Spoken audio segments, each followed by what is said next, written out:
Daily taste the daily. Karthika Pournami సందర్భంగా ఎల్బీనగర్లోని శ్రీ ప్రసన్న ఆంజనేయ స్వామి దేవాలయంలోని శివాలయం భక్తులతో కిటకిటలాడింది. తెల్లవారుజాము నుంచి ఆలయానికి భక్తులు తరలివచ్చారు. స్వామివారికి ప్రత్యేక పూజలు, విశేష అభిషేకాలు నిర్వహించారు. మహిళలు అధిక సంఖ్యలో ఆలయ ప్రాంగణంలో కార్తీక దీపాలు వెలిగించి మొక్కులు చెల్లించుకున్నారు. భక్తులకు ఎలాంటి ఇబ్బందులు కలగకుండా అన్ని ఏర్పాట్లు చేశారు ఆలయ అధికారులు.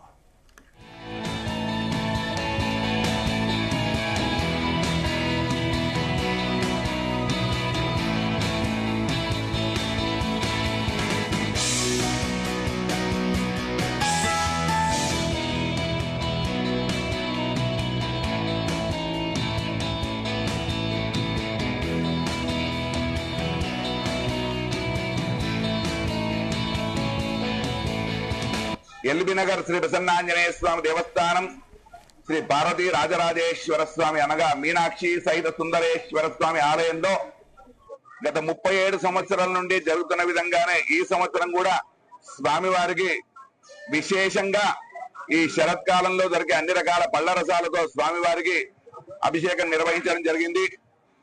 భక్తులకు ఎలాంటి ఇబ్బందులు కలగకుండా దేవాలయంలో ప్రతి ఒక్క భక్తుడికి అన్ని ఏర్పాట్లు చేశారు. అలాగే ఈ రోజున ప్రత్యేకంగా స్వామివారికి సుందర రూపంలో అందరికీ కూడా స్వామివారి దర్శనం ఇస్తున్నారు. ఈ కార్తీక మాసోత్సవాల్లో భాగంగా కార్తీక మాసం అంటేనే కృత్తికా నక్షత్ర సంబంధమైనది. కృత్తికా నక్షత్రానికి అధిదేవుడు ఎవరయ్యా అంటే అగ్నిదేవుడు.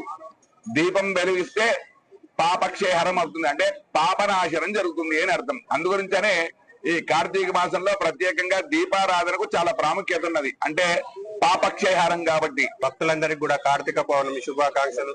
ఈ యొక్క కార్తీక పౌర్ణమి సందర్భంగా దేశ ప్రజలు మరియు రాష్ట్ర ప్రజలందరూ సుఖ సంతోషంగా ఉండాలని చెప్పి మా యొక్క మనవి. భక్తులందరూ కూడా సమయంతో దీపాలు వెలిగించి ఎవరికి కూడా ఇబ్బంది కలగకుండా మీరు స్వామివారిని లైన్ లో వచ్చి దర్శనం చేసుకోవాల్సిందిగా కోరుకుంటున్నాం. ఈ యొక్క దేవస్థాన అభివృద్ధికి గాను పాటుపడుతున్న సహాయం చేస్తున్న ప్రతి ఒక్క భక్తులకు కూడా దేవస్థానం తరఫున మేము ధన్యవాదాలు తెలియజేస్తున్నాం. అర్చకులకు, సిబ్బందికి మరియు భక్తులకు అందరికీ కూడా కార్తీక పౌర్ణమి శుభాకాంక్షలు.